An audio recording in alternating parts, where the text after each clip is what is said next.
A very good afternoon to all of you who are going to be viewing the session with us today. I am Dr. Rajesh Modi, a gynecologist from Akola, and with me is Dr. Gita Arjun from Chennai.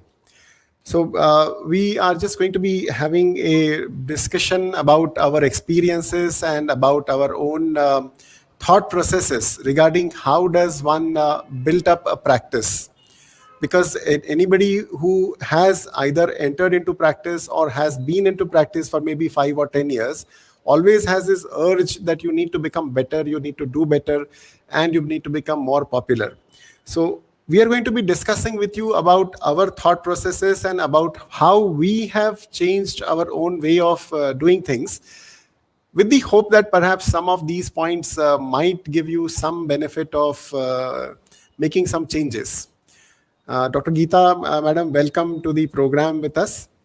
Thank you. And Rajesh. I look forward to have an interesting conversation with you again today. Yes. So welcome. Thank you, Rajesh. Thank you. It's always been a pleasure being with you. And I think our last broadcast also has become very popular and people have found it extremely useful. So I think we need to go on with this also. This, how to build a practice, I think, is constantly in everybody's mind. Even from a person who's just finished medical college and is entering the whole aspect of starting a practice, to people who have been in practice for a decade or two, who want to improve, who want to make it bigger, or not just the earning more, but to have a greater reach and to do a greater good. So I think this is something that will help a lot of people. Yes.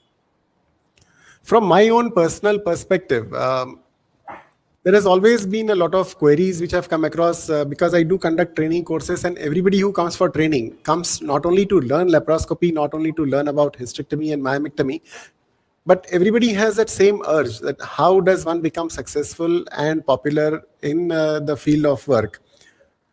From my own thought process, I have an idea that one should restrict to a particular field or a topic or a subject. And if you really excel in that particular surgery, like for example, I do laparoscopic surgery, and from the beginning, I have always stuck on to being a laparoscopic surgeon. Right from the beginning of my practice, I have never seen much of outpatient patients in the clinic. I have not entertained patients for other procedures, open surgeries, or even normal deliveries. Though as a qualified obstetrician and gynecologist, I would tell the patient that no, I don't do deliveries, I don't do routine treatment in the OPDs. I only operate. So in case you need something surgical, I'm there to be able to guide you and help you. But otherwise, I would recommend that you go and be with somebody else who should be able to take better care of you from that perspective. So in a way, it becomes a negative approach that no, I do not want patients in my OPD. But in a certain way, it gave me a very positive outlook from the perspective that a patient would understand that this guy only operates. The advantage being that whenever somebody advises somebody a surgery, the patient would recall that no, that guy is specifically for surgery, then might as well go and talk to him again. So this is just a personal approach which I had, but a restrictive practice allowed me, I feel, to jump up significantly higher from the purpose of recognition and getting specific patients for surgery. I believe you would have a very varied opinion about this particular aspect, madam. Right. So you are the super specialist. I always wanted to be the general specialist, in the sense that I trained in the United States. I went there to do my obstetrics and gynecology residency. I worked with a gynec oncologist. The chairman of our program was a gynec oncologist. So surgery was just amazing. The amount of surgical techniques I learned, it was just phenomenal. We had just started laparoscopy, just started laparoscopy, and ultrasound had just come in. So these kind of fascinated me. I trained in ultrasound before I came back to India. And I think out of a group of almost 90 people from my batch who went to the US to get educated, only Arjun and I came back. My practice was much wider, obviously obstetrics.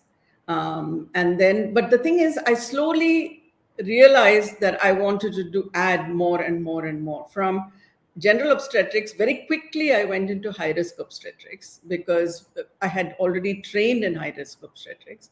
And then 10 years into my practice, I started getting into laparoscopy, hysteroscopy, ultrasound, guided procedures, fetal medicine. So slowly I added up to my armamentarium. So I had a much wider spectrum rather than you. You are very focused on one particular thing.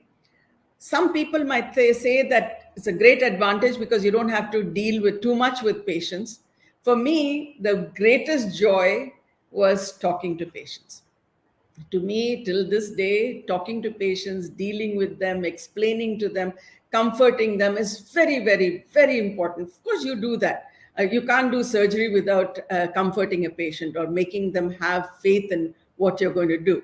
But yours was a very focused thing. So we are completely different in that sense. But at the same time, I also focused on, as the decades passed, I focused on several things: on ultrasound and guided procedures, fetal medicine. I had already had trained in oncology. I went into very complicated obstetrics, high risk obstetrics. 40% of my patients were high risk obstetrics. And once the name starts going around, when people say, oh, she does this, people will naturally come in. So I think you and I are the two ends of the spectrum or of a prism. You are the top end doing very focused work. I'm at the base where I do a lot of other things, everything. Mine was I also had trained with a gynec oncologist, so I was doing oncology also. Yes. It actually works both ways. Whether you want to specifically work as a exclusive specialist for a particular aspect and become good in it, so that you are able to build up on that reputation and get patients from maybe across the country, or you become a wide based practice so that you are good in everything possible, and whatever patients come in, then every patient has a potential to get treated at your place. Right. From my perspective, one important point which I like to tell my students is, once you decide that you want to be a laparoscopist, or once you decide that you want to really excel in this, the keyword here becomes to excel. Because just being able to do a laparoscopic hysterectomy is ultimately not going to give you the type of desired outcome from your self-satisfaction perspective as well as from the patient's satisfaction. So when I look at a surgery or when I look at laparoscopy, I feel that nothing short of excellence will do. You have to become excellent. You have to become fantastic in your outcome. And once you start liking your procedure, once you start loving the surgical part of it, you really become engrossed in it. It works spontaneously, that the urge to become excellent or to improve every single step of the surgical part makes me a little aloof or shy away from the other aspects of having to, like you mentioned, talking to 10, 20 patients in an OPD, or spending time looking after patients on an outpatient basis. I really love being in the OT, and that is what makes me think more and more in terms of improving the surgical outcome. So once you develop yourself, once you develop the excellence to be able to operate fantastically, then comes the stage of developing your practice or becoming good in your output as a practitioner. This is something which really has to be followed step by step, that self-improvement and then practice improvement is how it comes across. Your So thoughts on this, madam? yeah, so I think there are two things that you brought up. One is being excellent in what you do. I think that is the thing that drives us, right? Whatever we wanted to do, we just made sure that that was the best. Now, as far as I'm concerned, I love people. I love talking to people. I love dealing with people, you know. So for me, that was very important. You recognized in yourself the ability that you can be technically excellent. You followed that. You made sure that whatever you do is superb. You realized that you're not that excited about sitting and having chatting with patients. Okay. But I think that's important. I think we need to know that. Okay. What is my ability? What is my focus? Now, for me, talking to patients is such an important part of my practice. It's such an important part. I loved talking to patients. I loved listening to their stories. In fact, there were a bunch of old ladies who would make an appointment every 3 months, because then they would come and sit and talk to me, not because they were having any abdominal pain or they had a prolapse. They just used to say, oh, I have a problem. They'll come there and we will talk about what they had for lunch. Okay. So it's a question of what you do. And for me, that interaction was extremely important, extremely important. And so as far as yours was a very narrow focus, mine was a much broader focus. I came back from the United States in 1981 with a complete, I had done my residency, I had worked with a gynec oncologist. So I had a lot of skills as far as, you know, surgical skills were very high. They had started introducing ultrasound. So I had learned ultrasound. So I put that all together and I built it up step by step. I started off doing the usual stuff, the low risk pregnancies. And obviously, because I had training in this, I had a lot of high risk pregnancies which started coming in. So then, within 10 years, I had a huge high risk obstetric practice, almost 40% of my practice. Then I met, and in 1982, Suresh and I started Mediscan. After that, I became very busy with my own practice, obstetric practice. So I didn't go into that full time. But that's how, because I was one person who had trained in ultrasound. Suresh was somebody who had trained with ultrasound. So we started that together. And so ultrasound became an important part. Then we started working on the next step and laparoscopy, you know. So slowly I built it up. High risk pregnancies, ultrasound, laparoscopy. So every decade I was adding on one more skill, or every 5 years or something. And that's how you can get a broad-based practice, but still focused on many, many things. It's all about self-improvement. I think we can't stagnate. Yes. But then again, what was the next step from my perspective was that once I became good. So in the beginning, I would operate a lot of patients. I used to run around a lot, go to different cities, carry the baggage, my team, have an appointment in a particular city. If some 15, 20 surgeries are lined up, I would go finish the surgeries, come back. The purpose was to keep on operating. The more the number of cases, the more the skill. So I would approach so many doctors that you call me once in a week or maybe once in a month to your city.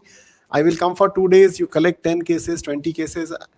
I will come and operate. Does not matter how much is the payment. I need the numbers and I need to operate. So it was a win-win situation. I had a lot of doctors. So if I was traveling to maybe 5 or 6 different cities in a month, that itself would give me around 60 to 70 surgeries which I was operating in a month. A lot of effort and hard work went. But to be able to develop myself, it was necessary. And it yielded. The next step was, once I became good in my work, I had the necessity to let everybody know that I'm really good in my work. Just being good in your practice, I feel, may not be sufficient, because patient to patient, yes, patient would always tell the other patient that this doctor is good. But then that would be true for everybody. I mean, whoever is being treated at whichever doctor, they would always trust their doctor, have faith in their doctor to be the good doctor or an excellent doctor. So that is there, I guess, which is as a blanket truth. But how do you project yourself and get yourself known as a really good person is what I feel makes a difference in today's world.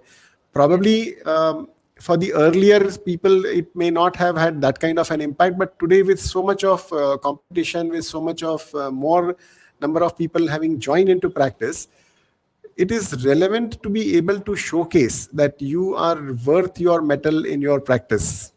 Yes, I agree. So mine was an entirely opposite of what you did. I came back from the US. I'm having a reverberation. The voice is coming, echoing. So just check on that.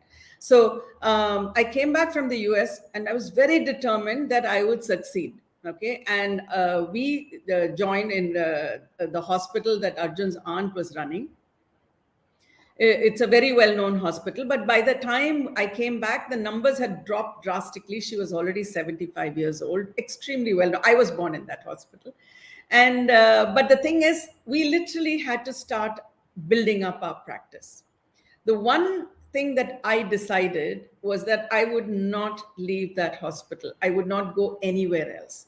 People would call me, come and operate in my hospital, come and operate in another nursing home, come and operate in this hospital. And I said, no, I'm going to sit here and I'm going to build up my practice. So it's exactly the opposite of what you did. And that's what I'm saying. You can do it both ways.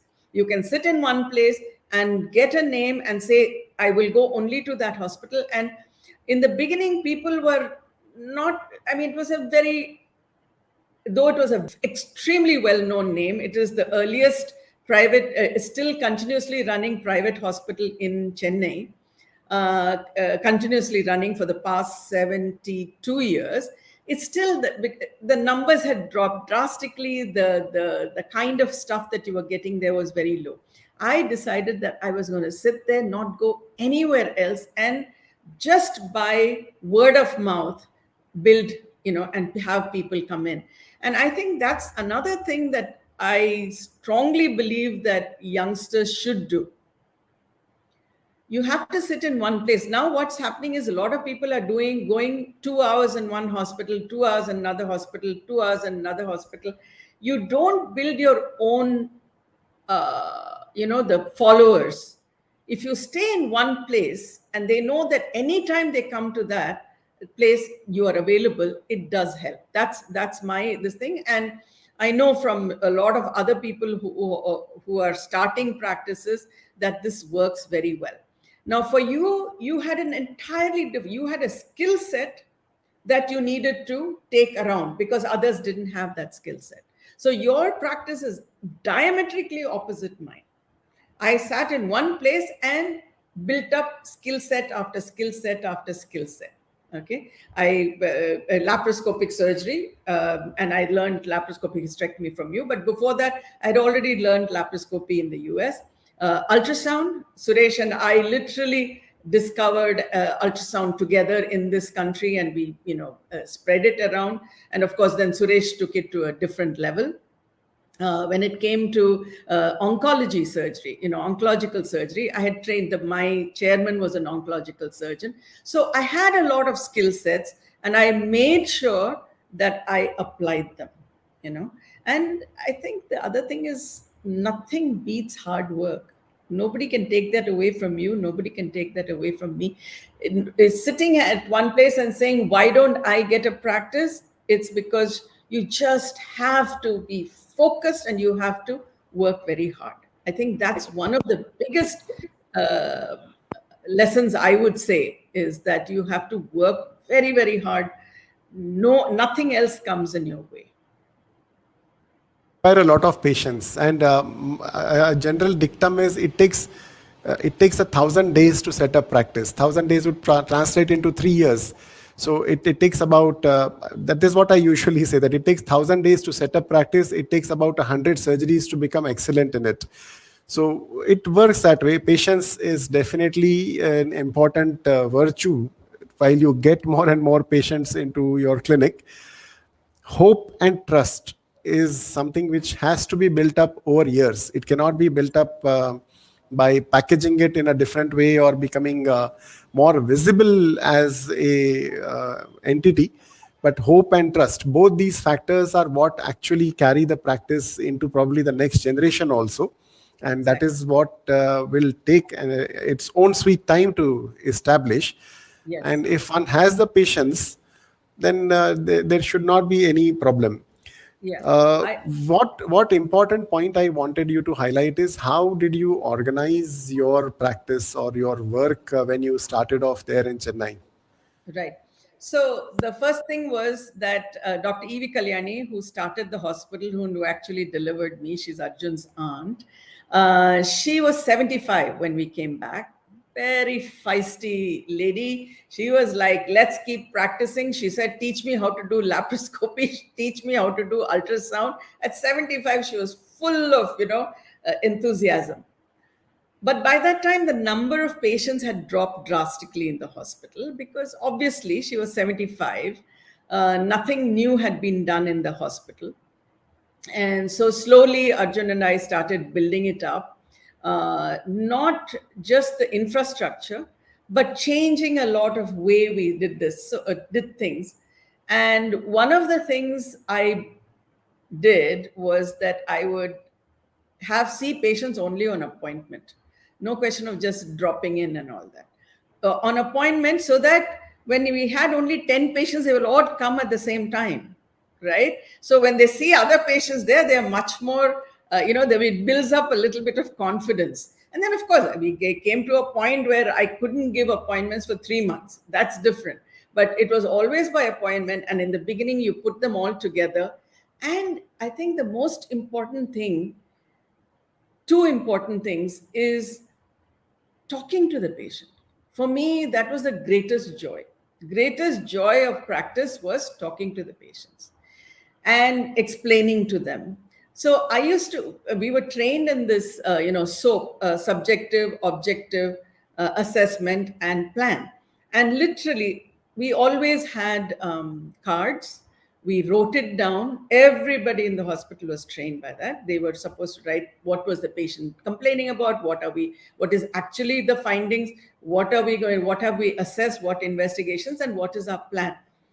And doing this helped a lot in putting your thoughts together and then being able to explain to the patient. And I always told my younger junior doctors, never start talking right away. You talk to them, explain, do everything, but the explanation about their disease, don't start right away till it's all settled in your own head.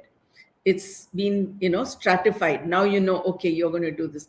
So these are a lot of little things that you have to learn. And the talking is extremely important. And also the second thing is not jumping into surgery.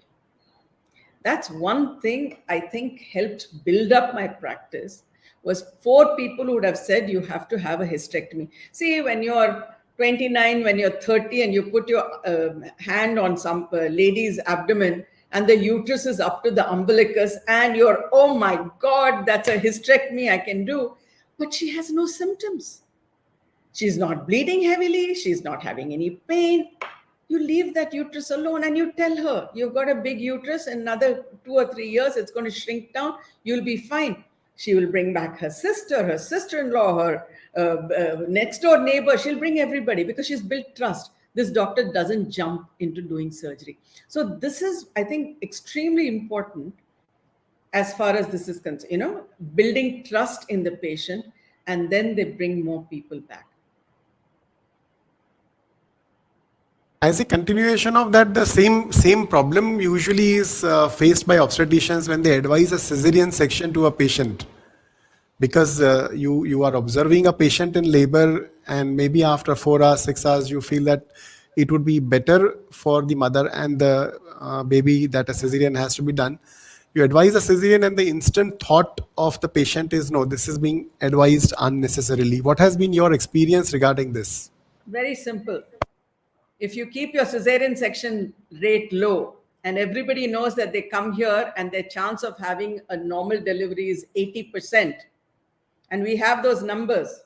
Every month we used to sit together and we used to go through our numbers. If our cesarean section rate went above 25%, we used to look at it. We say, why are these high-risk patients? Okay, and I'm talking of a 40% high-risk patients in my practice. Every month we had 40% were high risk, and our cesarean section rate was not above 25%.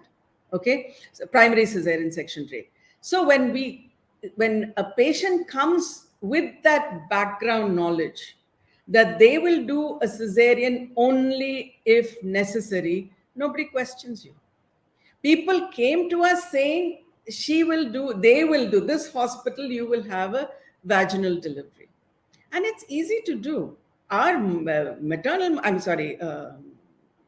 mortality rate, infant mortality rate, was as low as the West. Okay, so when you have those numbers and you are able to tell them, yes, you need the cesarean, but in my hospital only 25% get cesareans, whereas there are hospitals where 70% are having cesarean sections, right? You can't build up a trust with that, and people talk.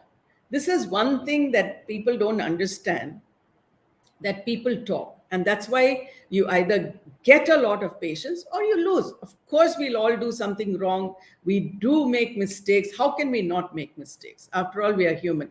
But if we are constantly pushing to do the right thing, and if something goes wrong, let me put it this way, Rajesh. In 33 years of practice and high-risk obstetrics, oncology, laparoscopic surgeries, such high-risk surgeries, I have never been sued once, not even once, with so many 40% high risk pregnancies. Why?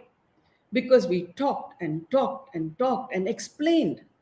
Even the very rare maternal mortality, they said you did the best because they saw you working so hard to do the best, right? So that is important. And that brings us to the most important part about any practice is talking. Talking before, yeah. Relevant because I mean that it really creates a significant impact, and it all comes down to the same 2 points: the amount of faith and the trust which the patient has in you is what really builds up eventually into a practice. From conversation point of view, like for example, if I'm looking at it from my perspective that I have to operate on a patient who has a difficult situation. So here there is an advantage which I get. Like suppose I have a patient who has had previous multiple surgeries done. She has had some bowel surgeries done, a couple of laparotomies done, and I expect that there will be a lot of dense bowel adhesions inside the patient, and the patient has come for a hysterectomy. The patients are worried. They have already been counseled somewhere that there will be complications, there will be bowel perforation, there will be bladder injury. So these things can go wrong. When that kind of a patient is talking to me and I am explaining to the patient that everything is going to be stuck inside, it's all part of surgery. So if the bladder is stuck, I'm going to be operating on the bladder. If the bowel is stuck, I'm going to be operating on the bowel. Ultimately, you will be fine. If nothing has to be operated besides the uterus, you'll go home on the same day. If I do have to operate on the bowel, if I have to take sutures on the bowel, you might be in the hospital for 8 days. That's the only difference. But it is all part of the surgery. So the amount of faith that the patients get in me is tremendous, because what is perceived as a complication in another hospital is perceived as a part of surgery at my place. So the patients know that this can happen there also, this can happen here also, but here it is going to be handled much more better. So why not go in for the surgery here? So I think, again, what you said, talking to the patient and the way you explain things or put across the things to the patient is what matters significantly in getting the patient to trust you. Yes. And everything is built on this trust. Probably the same thing extends into not being sued, because I do have patients where bowel has been injured and bowel has been sutured, the bladder has had a fistula, bladder fistula has to be repaired. It's not that surgery is not going to have these untoward events, it's how they are handled. And Exactly. because they're part of surgery, then the patients do tend to accept it much more easily. Right. When I do my progress conferences, one of the things that I used to do was discuss cases, right? When things go wrong and how we handled it. And when you talked about this bowel perforation, we had a woman who had had four ovarian cystectomies earlier. So when we went in, it was completely plastered. I finished the surgery. We were very close to the colon, but I thought we were fine, that the colon had not been injured. On the second day, we realized that we have perforated the colon. it when we were shaving off the ovary, we have obviously perforated the colon. And I do this as a case presentation a lot of times, because how you can talk to the patient. And I said, you know what, we are so lucky, we have realized that this is what has happened. And you had a lot of surgeries, and they knew that they had come with a lot of adhesions, and she chose us, right? And I said, this is what has happened, and I am going to do this, and I am going to prepare this. At the end of it, after having a bowel perforation, both the husband and wife and the entire family thanked us with tears in their eyes, because it's not that things will not go wrong in surgery. Things will go wrong. It's how open you are about it, and how quickly you recognize it, and how you don't try to hide it. But at the same time, you don't go and say, oh, you know what's happened, there's a terrible complication. You don't use words like that. In fact, I do a whole lecture on what not to say to patients. I said, we are so lucky, we have recognized this, and we are going to make you completely okay. And when we repaired it and we sent her home, the entire family was so grateful. They're not going to sue me because the bowel was perforated. We are going to perforate bowels, okay? Not because of incompetence, not because of negligence, but because that is the nature of the beast.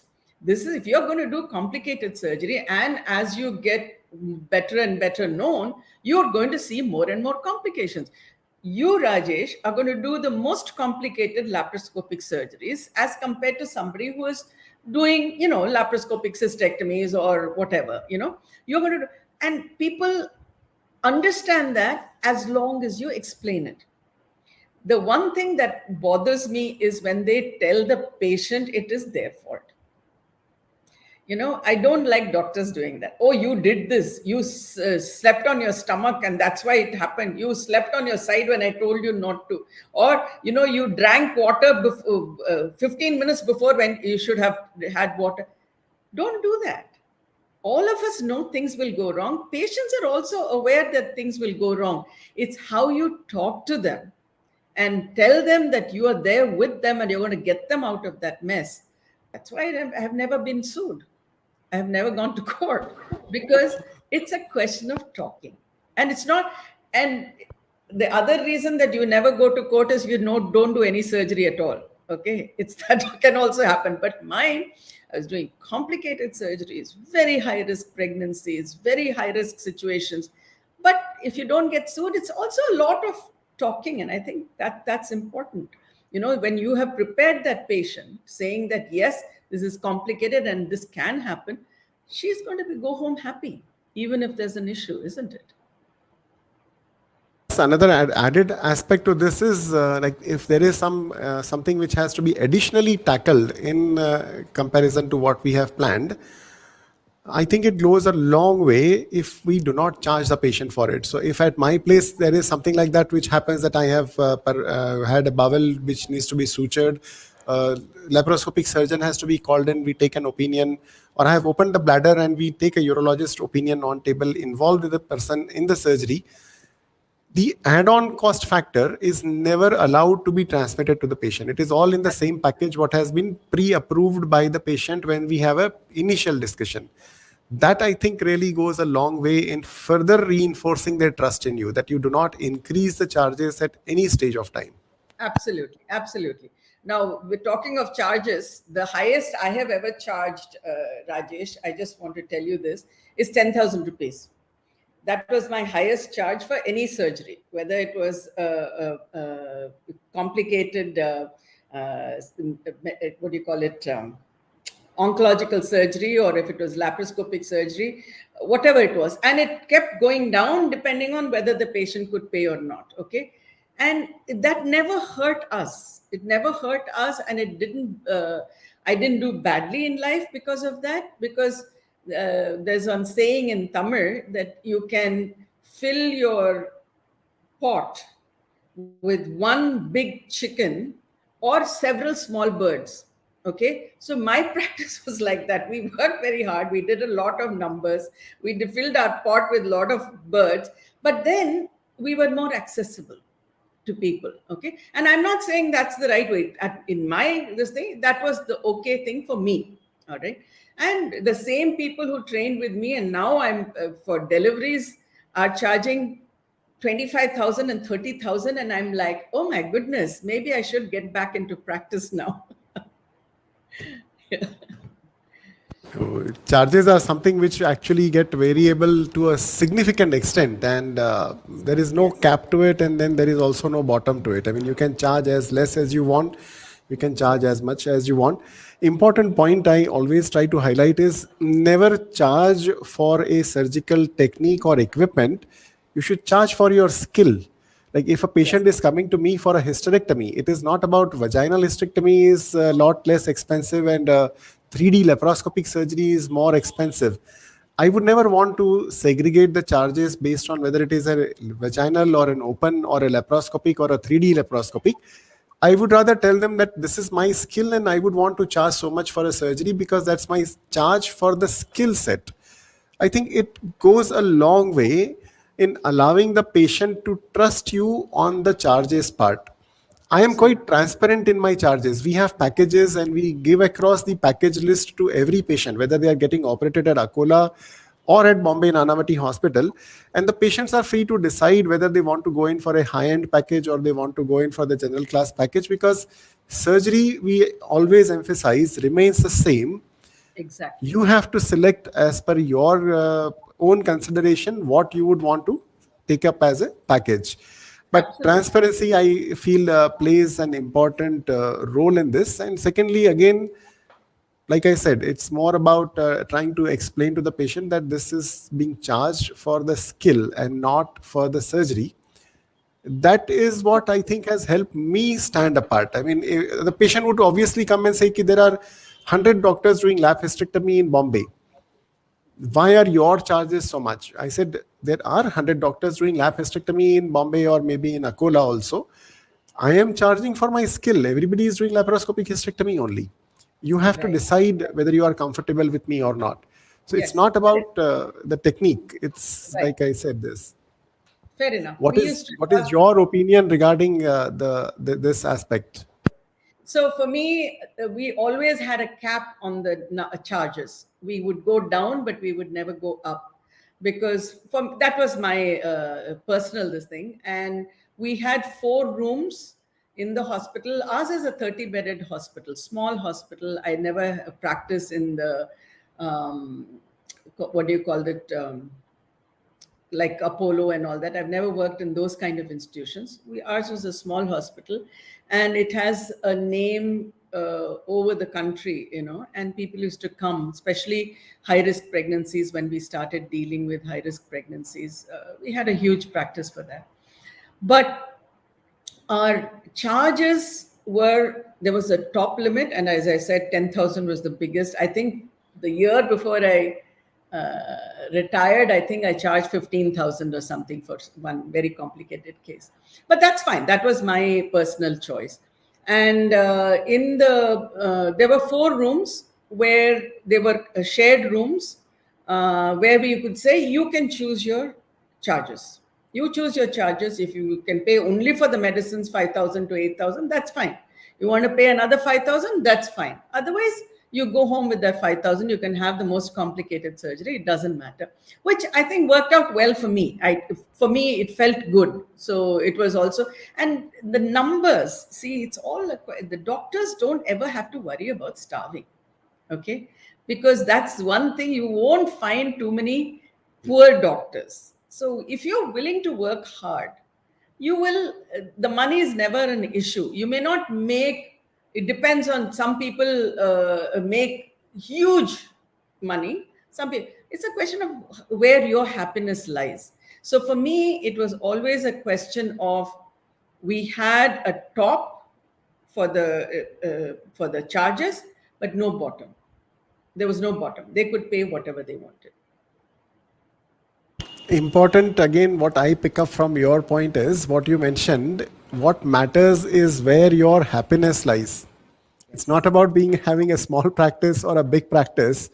As Yes. long as you are happy and you are satisfied with the work which you are doing, the quality of output which you are giving, I Right. think that carries a lot more weightage than having Right. 100 patients sitting in the OPD waiting for you. Right. The thing is, for us, we did have 100 patients. But what we did, we would have had 100 patients, but we put a cap on it. I said, we had always had a team, Rajesh. I very early on, after I came back from the US, I started building a team. And I had a group of youngsters who trained with me for 2 years, then start becoming junior consultants, then they would become consultants. And we all shared our patients. There was nobody like she's Gita Arjun's patient, she's Shanti Sanjay's patient, she's Uma Ram's patient. It was not like that. We shared our patients, so patients were very comfortable, whoever delivered them or whoever operated on them. Or if they had a particular choice, then they would say yes, and a lot of them have gone out and done extraordinarily well, right? So it's a question of deciding what you want and where you're where, because there's no end to it, right? As a doctor, you can just mint and mint and mint, and you can work from morning to midnight, and you can keep on minting money. But I also had younger children. I wanted to spend time with them, so I worked extremely hard. But it was only the hospital and the children, and of course Arjun. Arjun was very important part of this whole thing. And then also I have a belief that we have only one life, and in that one life we should be able to do as much as we can. And therefore, in this one life, I have done a lot. So you can do obstetrics, you can do gynec, you can do gynec oncology, you can do laparoscopic surgery, you can teach, you can write. So you have to push yourself to do everything you can, right? So that, I think, is a very important part of how you shape your life. I mean, you could have been just a laparoscopic surgeon and minted it and be very happy with it. Okay, build bigger houses, buy more cars, but how many of that can you do? But whereas what you have done is gone into educating people, teaching your skills. And I think if anybody is going to remember you, Rajesh, or if anybody is going to remember me, it's good because we were generous with our teaching. We were generous with teaching our skills and passing on our skills. And I think that is a legacy nobody can take away from us. Yes, that is very true. We need to wind up in a few minutes, but before that, I just wanted to touch upon one more point. What is relevant in today's practice is, like we discussed, what is relevant is your happiness, your satisfaction, and the feeling that you get that okay, you are having good work and good practice, and you are able to sleep well at night with yourself. Yes. So, from this perspective, there are some negative aspects in practice which do play a certain amount of role in some situations, though we are not very well tuned with that. The packaging part, which comes in trying to develop practice, like the media promotions, the award functions. I'm not saying that they're wrong or they are not good. They have their own role, but I feel that a lot of people have this misconception that they are necessary and they are required to be done, but I really feel that they do not really carry significant weightage. The public memory of these items becomes very small. What really matters is again a long standing practice which has been built on the faith and the trust. Similarly, the same concept is about the referral practice, which used to be more prevalent earlier, though I now believe that it is not so much prevalent in today's terms because everybody goes on Google, finds out about the doctor, more of word of mouth, and then they decide. The time when a general practitioner would tell the patient that no, you go to this person, and the patient would blindly follow, is usually not so much of a truth these days. What is your take on this? I agree. I agree that it's word of, I personally believe it's word of mouth. I believe that if a patient has a good experience with you, they will go and call somebody else and tell them to go there. And you will find that your practice will build up only because somebody brings their sister-in-law, who brings her friend, who brings her cousin, who brings her, her boss's wife. That's how word of mouth, I think, is the best way. No advertising, no, paying off people to bring patients to you. Nothing like that works. I believe it's the experience that they have with you. Every youngster who worked with me, because I'm very proud of the many, many doctors who have come up brilliantly because I trained them and they've done extremely well. I used to tell them, I want that patient to go out and tell everybody, go to that person because they're kind, because they talk to you, because they're not interested in the money. See, one thing I did in my hospital right from the day I started was I would never take cash from the patient. They had to pay outside because I didn't want that transaction with cash between me and another patient, which is not always possible. For me, I set it up that way, that there was somebody else who was going to have, and they themselves, they had full authority. If they felt the patient was poor or couldn't afford it, they could just put a stamp on the card saying courtesy, and I would know that we have not charged for the patient, okay, which is fine. So this makes a difference. This makes a big difference because it's not transactional, right? The patient has not bought you with money.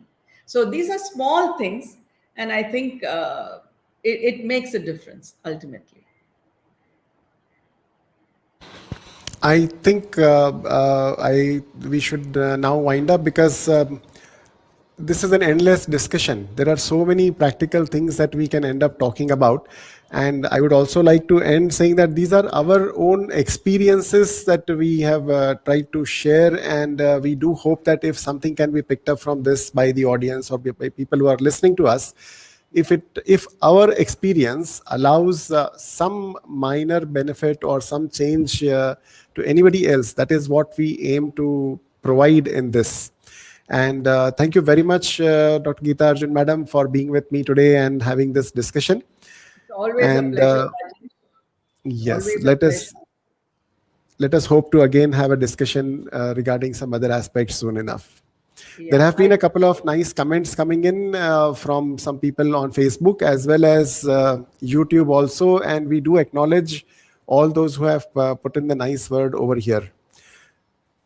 Thank you, madam. Thank you very much. thank you so much. Bye. Bye.